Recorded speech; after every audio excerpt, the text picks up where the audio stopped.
안녕하십니까? 오늘도 하나님의 거룩한 말씀으로 여러분들 심령 가운데 영적인 욕구가 조금이라도 채워지는 귀한 시간 되기를 간절히 바랍니다. 제목이 뭐예요? 해변에서 부르심. 우리가 어느 정도 예상할 수 있죠. 어느 해변? 이 해변은 이 해변은 어느 해변이에요? 갈릴리. 예. 그 갈릴리 바다에 이제 날이 새고 있었을 때에 예수님이 그 해변으로 나아가십니다. 그 시간쯤에 이 베드로가 고기를 밤새도록 잡았잖아요. 한 마리도 잡지 못하고 이제 이 해변으로 이제 다가오고 있었어요. 예수님이 그 해변으로 나아가신 이유는 뭔가 쉼이 필요했기 때문에, 쉬시고 싶어서 이제 해변으로 나아갔던 것이고, 바로 그 시간에 이제 베드로가 빈 배를 가지고 이제 이 해변으로 다가오고 있는데, 이 베드로가 얼마나 피곤한 기색이었겠습니까? 밤새도록 그물을 던졌다 거두고 얼마나 육신적으로 피곤했겠어요.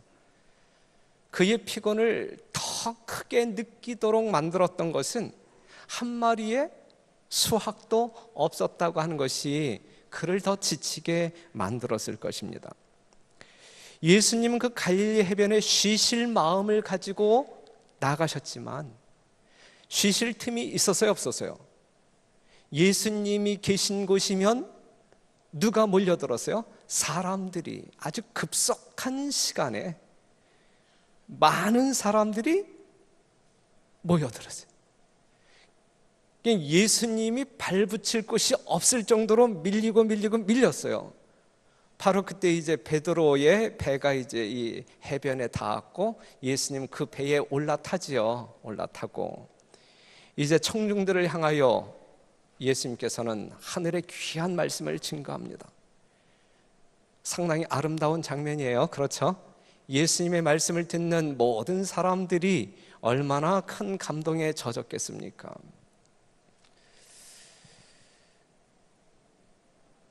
그런데 이제 이 상황 속에서 우리가 잠깐 베드로의 삶을 좀 묵상한다고 하면, 밤새도록 한 마리의 고기도 잡지 못했다. 이때의 베드로의 심령은 얼마나 복잡했을까?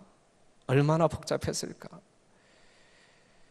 인생의 수많은 회의적인 생각들이 복합적으로 그를 복잡하게 만들었을 것입니다. 가장 우선적인 것은 무엇이냐면, 그가 스승으로 따랐던, 그리고 메시아의 오심을 예비했던 침례 요한이 감옥에 갇혔단 말이죠. 그런데 감옥에 갇힌 침례 요한을 그냥 내버려 두고 예수님이 이 갈릴리 지역으로 오셨단 말이죠. 그렇다고 하면 이 베드로의 생각 가운데는 정말 이 예수님이 메시아가 맞는 거야? 침례 요한을 그대로 내버려둬도 이게 맞는 거야? 이러한 생각, 그러한 생각을 하면서 밤새도록 그물을 던지지만 고기가 잡히지 않아요. 더더군다나 지금 예수님이 유대 지역에서 복음을 증거하다가 이 갈릴리 지역으로 오신 이유가 뭐예요?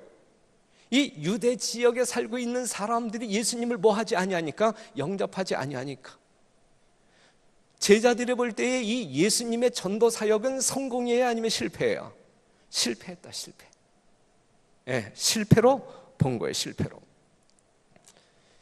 그렇기 때문에 침례 요한처럼 예수님을 따라다니면서 전도하다가 적골된다라고 하면 우리는 어쩔 건가? 더군다나 예수님이 이 전도 사역에 실패했는데 그 예수님 쫓아다니면 우리는 어쩔 건가?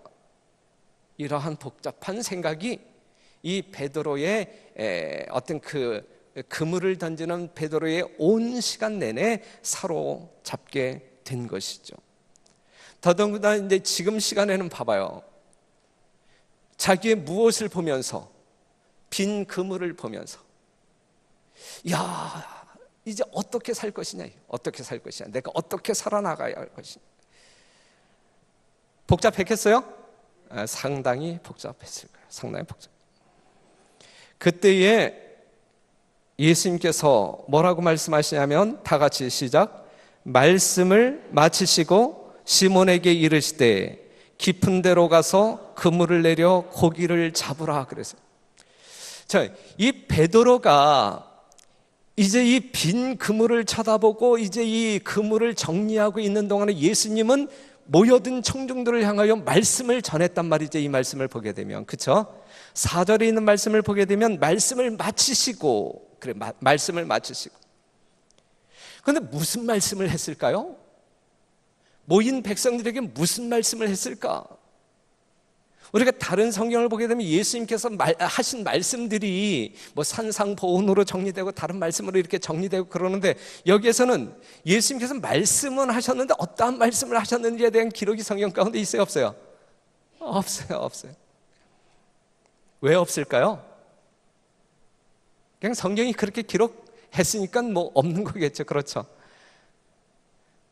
그런데 지극히 개인적이지만 한번 생각해 볼 때, 이 말씀을 들은 제자들이 성경을 기록했어야 되는데 그 배 안에 밤새도록 그물을 던졌지만 고기를 잡지 못한 이 복잡한 생각을 가지고 있는 이 베드로나 다른 제자들이 예수님께서 말씀하실 때 이 귀담아 들었을까? 말씀이 들렸을까? 들리지 않았기 때문에 기록되지 않았을까? 그냥 생각해 보는 거예요. 그런데 이제 예수님께서 말씀을 마치시고 시몬에게 이르실 때 깊은 데로 가서 그물을 내려 고기를 잡으라. 맑은 호수에서 그물을 던져 고기를 잡을 수 있어요, 없어요? 예? 없는 거죠. 예? 그냥 그물을 던져서 고기를 잡을 수 있는 최적의 시간은 밤중인데 지금 이 시간은 뭐예요? 이제 해가 떠오르는 밝은 시간이거든요. 밤새도록 잡히지 않은 고기가 낮 시간에 잡힐 리가 있어요, 없어요? 없는 거죠. 이건 누가 하는 생각이에요? 누가? 이 전문가인 베드로가 했던 생각이죠. 그것은 분명 상식이고 전문가의 경험인데, 그래서 시몬이 뭐라고 이야기하냐면 가로되 선생이여 우리들이 밤이 맞도록 수고를 하였으되 얻은 것이 없지만은 말씀에 의지하여 내가 그물을 내리리이다 그랬어요. 그물을 내리지만 이 베드로의 심령 가운데 이 그물을 내리는 것 자체가 너무 웃기는 일이에요. 그렇죠? 너무 웃기는 일, 말도 안 되는. 하지만 베드로의 마음 가운데 말도 안 되는 그 짓을 왜 하느냐 이거요. 말도 안 되는 그 짓을 했던 이유는 뭐예요?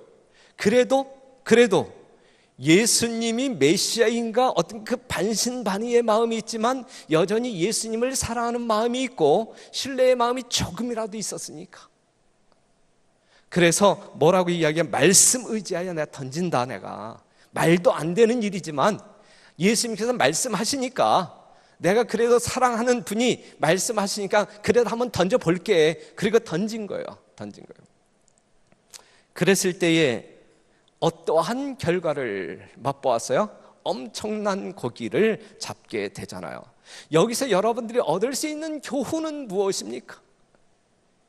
여러분들이 큰 믿음이건 작은 믿음이건 하나님의 말씀을 의지하여 순종하지 아니할 때에는 결코 경험할 수 없는 하나님의 기이하신 능력을 우리는 순종할 때만 경험할 수 있다라는 위대한 교훈을 얻을 수가 있는 거예요. 맞습니까? 하나님의 수많은 약속이 있음에도 불구하고 우리가 순종하지 않으면 결코 하나님의 능력을 체험할 수 없어요. 하나님의 살아계신 능력은 우리가 작은 믿음일지라도 순종할 때 그 일을 경험할 수 있다라는 분명한 사실을 우리가 말씀으로 확인하고 믿음으로 말미암아 순종하는 생애를 여러분들의 삶 가운데서 이루어지게 되기를 간절히 바랍니다. 그래서 6절에 있는 말씀 보면 그리한즉 고기를 애운 것이 심히 많아 그물이 찢어지는지라. 우리 하나님께서는 주실 때 왕창 주시는 거예요. 후히. 이에 다른 배에 있는 동물을 손짓하여 와서 도와달라 하니 저희가 와서 2배의 체험에 잠기게 되었더라. 그렇다고 하면 이러한 하나님의 놀라운 역사를 경험하면서 밤새도록 잡지 못했던 고기를 엄청나게 많이 잡았다라고 하면 베드로는 어떠한 리액션을 보이는 게 합당할까? 여러분, 예? 베드로는 어떠한 마음을 가지고 리액션을 보여야 베드로다운 모습일까요? 너무너무 좋아해야 되는 거 아니에요? 너무너무 좋아해야 돼. 야, 이걸 팔아서 이제 집에 뭘 사가지고 갈까? 야, 며칠 먹을 양식이 준비되었으니 정말 신난다. 뭐 이런 반응 보여야 마땅한 것 아니겠어요? 하지만 이 베드로는 지금 잡힌 고기에 관심이 있어요, 없어요? 예? 잡힌 고기에는 전혀 관심이 없고, 그의 관심이 어디로 쏠렸어요? 자, 밤새도록 그물을 던지는 베드로의 관심은 어디에 집중되었어요? 한 마리라도 잡자, 제발 한 마리라도 잡자, 이 고기에 집중되어 있었지만 지금 엄청난 고기를 잡은 이 순간에 베드로의 관심은 어디에 쏠렸어요? 찢어진 그물이에요? 아니면 예수님이에요? 예수님에게 집중되었다라고 하는 사실이죠. 그는 그 사건을 통하여 무엇을 보았기 때문에 하늘의 능력이 무엇인지, 만물의 지배자가 누구인지,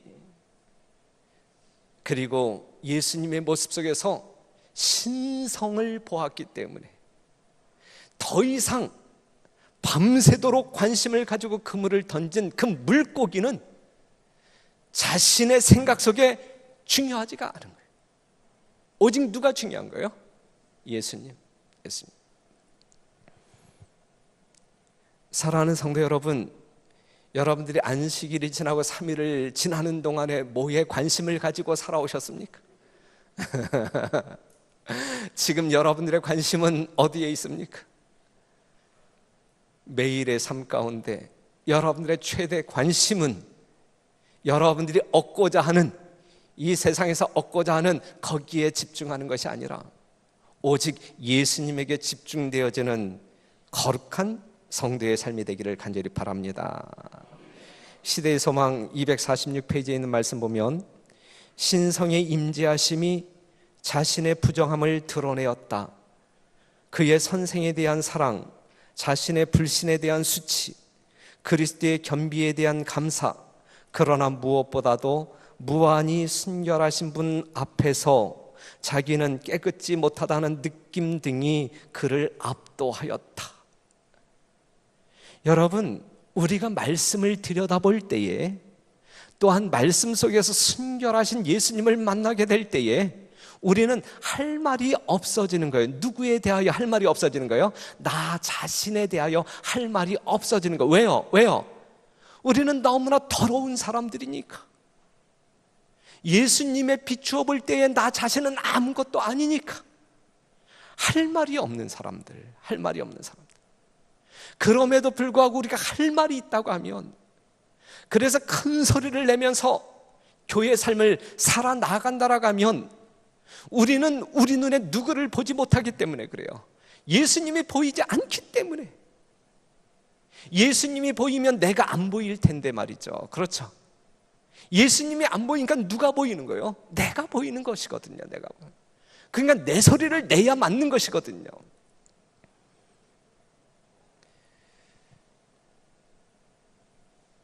베드로에게 뭐가 있었어요? 깨달음이 있었어요. 깨달음. 자기 발견이 있었단 말이에요.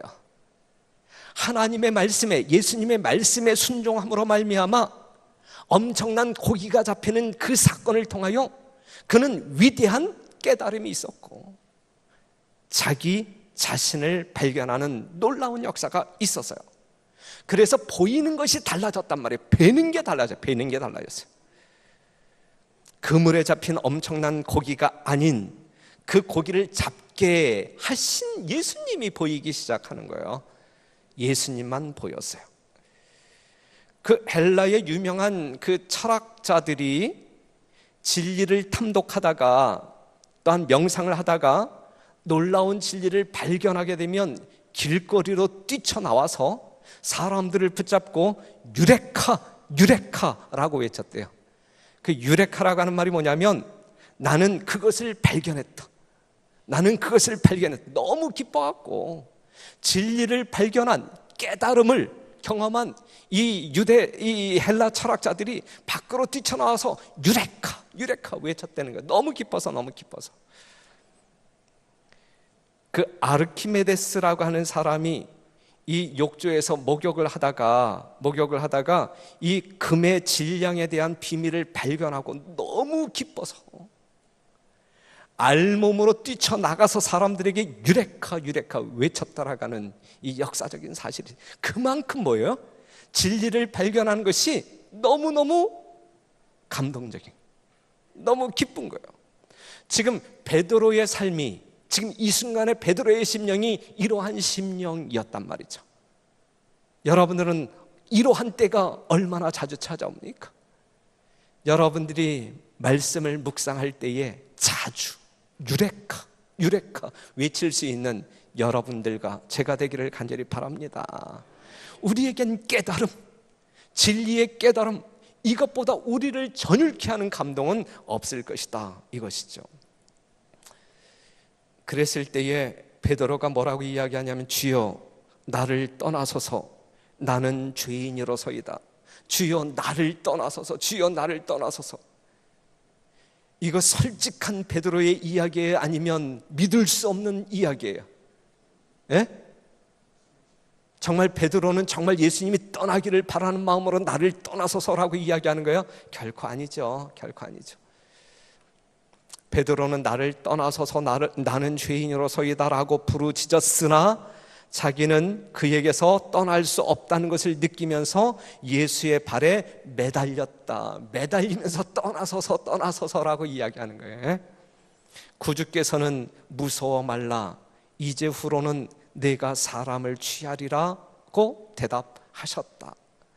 사랑하는 성도 여러분, 자기의 죄된 모습을 발견하며 나에게 화로다 망하게 되었도다, 이 두려움 가운데 빠져 있는 사람에게 우리 예수님께서는 정말 지금 이 베드로에게 한 것처럼 무서워 말라 위로하시며 일으켜 세우시는 분이에요. 그렇죠? 사랑하는 성도 여러분, 말씀을 통하여 예수님 발견하시고 예수님 앞에 선 여러분들이 여러분 자신의 진정한 모습, 정체성을 확인하시고 이 베드로와 같은 진정으로 거듭나는 놀라운 아름다운 그러한 간증이 있게 되기를 바랍니다. 그러한 여러분들에게 예수님의 진정한 위로하심이 여러분들로 하여금 용기 백배하게 만들 것입니다.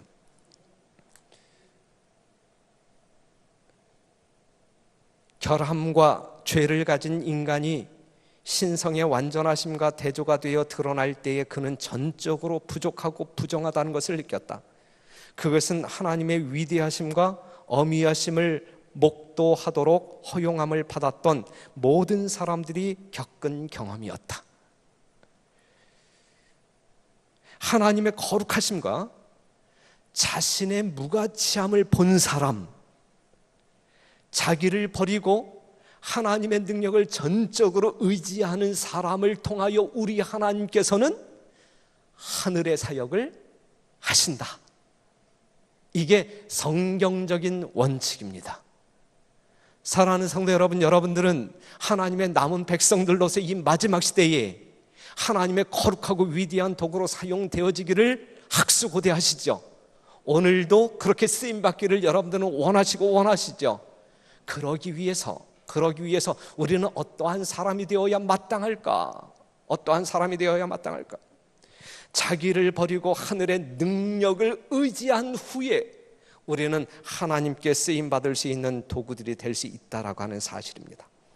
다니엘서 10장 8절 또한 이사야 6장 5절에 있는 말씀을 보게 되면 다니엘이 하나님을 만났을 때, 그리고 이사야가 예수님을 만났을 때 그들은 자신들의 무가치함을 철저하게 깨닫고 하늘의 기별을 위탁받아 하나님이라 증거하는 종들로 쓰임받게 되었습니다.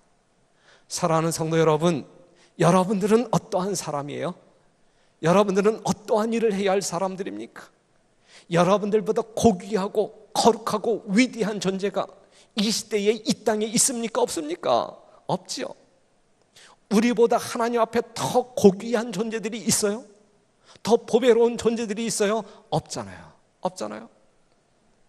그러한 우리들이 하나님께서 기뻐 쓰시기에 합당한 사람들이 되기 위해서는 우리 자아를 버리고 오직 예수님만을 바라보며 의지하는 종들이 되어야 할 것입니다.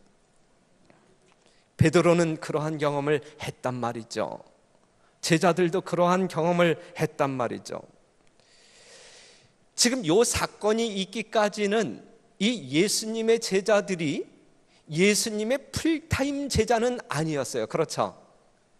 자기의 모든 것을 버리고 예수님을 쫓는 제자들의 삶을 살지는 않았어요. 그렇죠?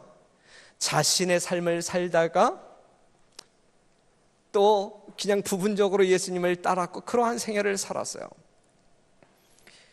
예수님의 이적과 많은 교훈들을 체험했지만 그들은 완전히 자신들을 예수님께 헌신하지는 못했어요. 더더군다나 그 예수를 증거하다가 투옥된 그 자기 스승 침례 요한의 모습을 보면서 자신들의 모든 소망을 예수님에게 걸 수 없다라고 생각을 했어요. 하지만 예수님께서는 이제 때가 되었음을 깨닫고 이 제자들이 전적으로 자신에게 헌신해야 된다라는 사실을 깨닫고 그래서 이 제자들에게 전적인 자기 희생의 훈련과 헌신이 필요하다라는 사실을 깨닫고 지금 이 순간 그 훈련을 시키고 있는 거예요. 예수께서는 그들에게 모든 것을 포기하라고 요구하실 때가 되었단 말이죠. 그런데요, 예수님께서는 제자들에게 모든 것을 포기하고 날 따라다녀 이렇게 말씀하시기 전에 그들에게 필요한 모든 것들을 공급해 주실 수 있는 분이다라는 사실을 먼저 확인시켜 줍니다. 그 사건이 지금 이 사건이에요. 물고기 잡는 사건. 예? 이 물고기를 잡게 하시는 예수님의 모습을 통하여 제자들은 무엇을 깨닫는 거예요? 예? 우리 예수님께서는 우리의 모든 필요를 채워주시는 분. 예. 그렇게 되면 그 예수님을 따라 다닐 때 우리는 부족함이 없이 생애할 수 있는 사람들. 그렇기 때문에 모든 것을 희생하고 헌신한다 할지라도 아무 걱정 없는 사람들. 그래서 전적으로 주님께 헌신할 수 있도록 우리 하나님은 그들을 훈련시키고 있는 것입니다. 그래서 누가복음 22장 35절에 있는 말씀을 보게 되면 야, 너희가 날 따라할 때 부족한 것이 있었더냐라고 물을 때 있다고 대답해? 없다고 대답해? 없다고 대답하잖아요. 그렇죠? 이스라엘 백성들 40년 동안 그 광야에서 그들을 인도하지만 그 40년 뒤에 야, 뭐 어쨌냐 그랬을 때에 그들이 부족한 것이 있다래요? 없다래요? 없다고 그러잖아요. 사랑하는 성도 여러분, 믿게 되시길 바라요. 여러분들이 예수님을 따르게 될 때 여러분들에게 결코 부족함이 없이 하나님의 영적인 축복과 여러분들이 이 땅에 생애하는 동안에 결코 곤란한 일이 일어나지 아니할 것이다 라는 사실을 전적으로 신뢰하며 그 하나님을 따르시는 주의 종들이 되기를 간절히 바랍니다. 세베대의 아들로서 시몬의 동업자인 야고보와 요한도 놀랐습니다. 예수께서 시몬에게 일러 가라사대 무서워 말라 이제후로는 내가 사람을 취하리라 하시니 저희가 배들을 육지에 대고 모든 것을 버려두고 누구를 쫓으니라? 예수를 쫓으니라. 그 전까지는 이렇게 헌신하지 않았어요. 하지만 고기 잡는 그 역사를 통하여 그리고 예수님의 이 명령에 의거하여 그 제자들은 모든 것을 버려두고 예수를 쫓으니라 그랬어요. 우리들에게 참 여러한 어떤 그 사실 앞에서 결정하기 참 힘든 그러한 상황일지라도 예수님의 제자들은 분명 이렇게 결심하고 예수님을 따랐다라는 사실, 우리 하나님은 여러분들의 전부 요구하신다라는 사실을 기억하시면서 우리 하나님을 기쁘게 하는 진정한 주의 종들이 되기를 간절히 바랍니다. 저를 부르는 모든 사람들에게 부유하신 분께서 주라 그리하면 너희에게 줄 것이니 곧 후이되어 누르고 흔들어 넘치도록 하시겠다고 말씀하셨다. 믿으세요? 예수께서 이런 방법으로 제자들의 봉사에 보상하셨다. 그러므로 하나님의 사업에 바쳐진 모든 희생은 그 은혜의 지극히 풍성함을 따라 보상될 것이다. 그래서 하나님의 사업에 바쳐진 모든 희생은 반드시 보상이 따르지 여러분들이 결코 낭비하는 것이 아니다 라고 하는 사실을 기억하실 때에 여러분들은 기쁨으로 여러분들의 삶을 누릴 수가 있을 것입니다. 예수님께서는 제자들에게 주라라고 명해. 주라. 너희가 가지고 있는 것을 주라. 가난한 자에게 없는 자에게 하신 명령 주라. 그들은 주었어요. 그렇죠. 그들은 주었어요. 그런데 실제적으로 자기의 것으로 주었어요? 아니면 예수님의 것으로 주었어요? 예수님의 것으로. 5,000명에게 떡을 나누어 줄 때에 누구의 것으로 나누어 주었어요? 예수님이 주신 것을 받아가지고 나누어 주었어요. 부요한 사람들에게 주라. 내 소유를 팔아 주라. 그랬을 때에 그들은 줄 것이 있었음에도 불구하고 줬어요? 주지 않았어요? 주지 않았어요. 사랑하는 성도 여러분, 마음이 중요한 거예요. 정말 여러분들이 먼저 예수님께 마음을 드리게 될 때에 분명 여러분들은 다른 사람들에게 줄 수 있는 어떠한 것을 얻을 수 있을 것이다 라고 하는 사실을 꼭 기억하게 되시기를 바랍니다.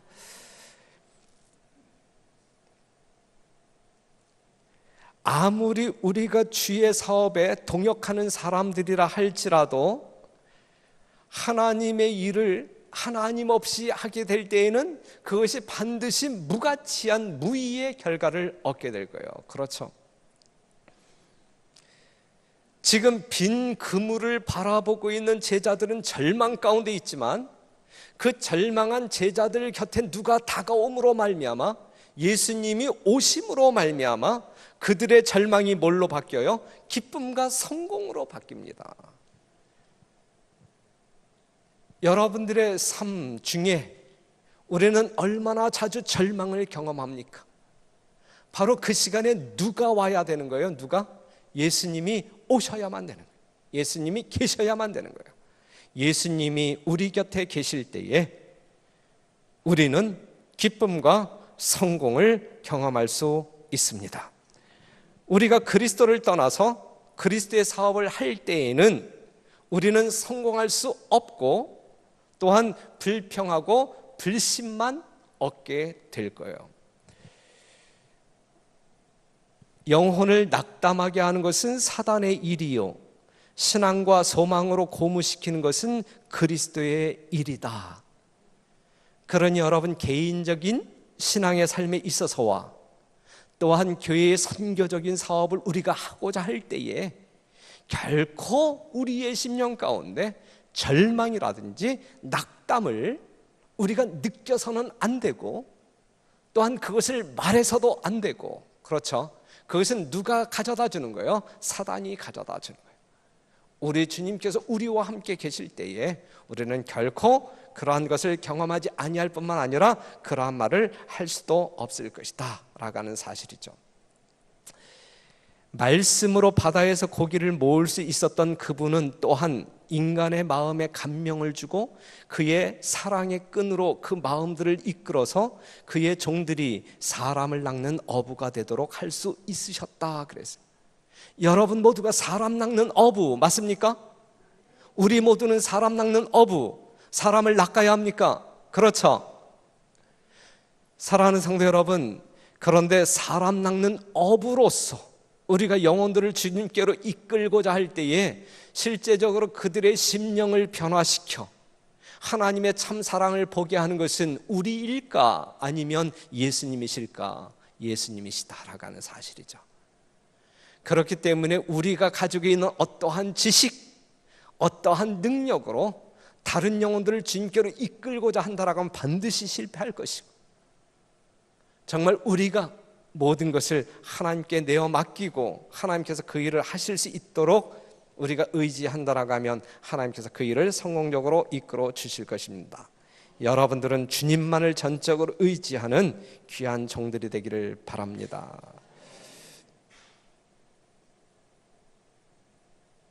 지적 교양과 교육이 불필요하지는 않지만 그것 때문에 자신만만하고 교만한 사람보다는 배운 것이 없어도 예수님의 은혜를 전달하는 데 막힘이 없는 통로를 찾으셔서 우리 주님은 그들을 통하여 일하신다라고 하는 사실을 꼭 기억하시기 바랍니다.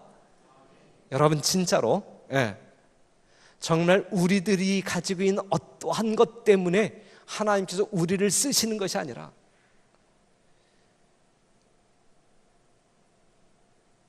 막힘이 없는 하나님의 진정한 통로로 우리 자신을 내어놓고자 하는 겸비한 심령을 가지고 있는 사람들을 통하여 우리 하나님께서는 일하신다라고 하는 사실을 꼭 기억하시고 여러분들 꼭 하나님께 쓰임받는 일꾼들이 되기를 바라요. 자, 여기 있는 말씀을 보면 하나님의 동역자가 되고자 하는 모든 사람들이 첫째로 배워야 할 일은 자아를 뭐 하는 것이다?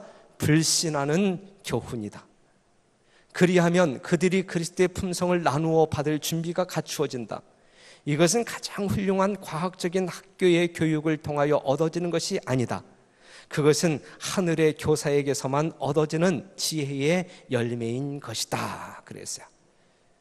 그래서 예수님께서는 예수님의 일을 하도록 일꾼으로 학식이 없는 어부들을 부르신 이유는 그들 심령이 이 유대 땅에 있는 다른 종교자들보다 훨씬 더 순결한 마음을 가지고 있었기 때문에 그래요. 교육받은 사람들은 아니었지만 참된 교육을 받을 만한 사람들이었기 때문에 예수님께서 그들을 택하여 이제 제자로 활용하시게 되었단 말이죠. 영혼을 하나님께로 인도하는 것은 생명을 낳는 일이죠. 그런데 죽은 사람이 생명을 낳을 수는 없는 거예요. 생명 있는 자가 생명을 낳을 수가 있는 거예요. 그렇기 때문에 우리는 먼저 살아야 하고 살아난 성도들을 통하여 다른 영혼들을 살려야 되는 거예요. 사랑하는 성도 여러분, 우리는 먼저 살아야 되고 그리고 다른 영혼들을 살려야 되는 거예요. 우리가 살아있지 아니할 때, 우리가 생명력을 가지고 있지 아니할 때 우리는 결코 어떠한 영혼들도 생명력을 불어넣을 수가 없는 것입니다. 자아를 물리치고 자기의 마음에 성령께서 역사하실 여지를 만들고 하나님을 위하여 전적으로 헌신한 생애를 사는 자의 유용성에는 제한이 없다. 상당히 멋있는 말이에요. 자아를 물리치고 자기의 마음에 성령께서 역사하실 여지를 만들고 하나님을 위하여 전적으로 헌신한 생애를 사는 사람의 유용성에는 제한이 없다. 무한한 유용성을 지니게 된다라고 하는 사실이죠. 비록 내가 아무 지식이 없다 할지라도, 아무 학력이 없다 할지라도, 어떠한 부를 지니고 있지 않다 할지라도 성령 하나님이 거하실 수 있는 여지의 마음이 있다라고 하면 우리의 유용성에 대해서는 무한대다. 무한대. 하나님께서는 사람들을 있는 그대로 취하셔서 그들이 하나님께서 자신을 바칠 때에 당신의 사업을 위하여 그들을 교육하신다. 하나님께서는 우리를 쓰시고자 하는 마음이 있다라고 하면 우리를 뭐하여 교육시켜서 훈련시켜서 하나님의 뜻을 이루신다라고 하는 사실을 기억하게 되시기를 바랍니다. 자, 이 말씀 읽고 마칠게요. 하나님의 강권하시는 사랑을 느끼는 자들은 하늘의 보상을 받기 위해 최소한 무엇을 해야 하는지 묻지 않는다. 그들은 최하위 수준을 묻지 않고 그들의 구속자의 뜻에 완전히 일치하기를 목표한다. 열렬한 소망으로 그들은 모든 것을 바친다. 그리고 그들이 추구하고 있는 대상의 가치에 부합하는 정도의 열성을 나타낸다. 그 대상은 무엇인가? 곧 불멸, 곧 영생이다. 그랬어요. 하나님의 사랑의 강건하심으로 말미암아 일하는 사람들은 내가 이 일을 하게 될 때 나에게 주어지는 보상이 최소한 뭐예요? 이렇게 묻지 않는단 말이에요.